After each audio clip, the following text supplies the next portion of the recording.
এখানে এই যে ডাল দিলাম, এখানে দিলাম টমেটো, পেঁয়াজ আর হচ্ছে শসা, কাঁচামরিচ। আর সবচাইতে মজার যে পার্ট, আমি কিন্তু এখানে বোম্বাই মরিচটাও দিব। বোম্বাই মরিচ ছাড়া কিন্তু চটপটিটা আমি মনে করি একদমই অসম্পূর্ণ।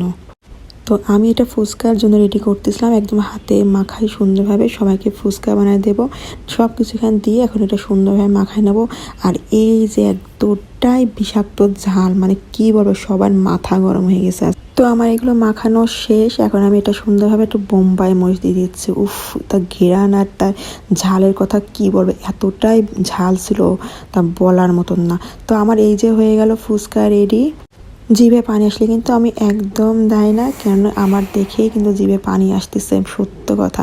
এতটাই মজা ছিল, এতটাই ঝাল ছিল, সবাই খেয়ে বাহ বাহ করছে। তো এই হলো আমার চটপটি ফুচকার একটা সুন্দর সুন্দর ভিডিও। তো সবাই আমার পেজটাতে অবশ্যই ফলো দিয়ে রেখো। আর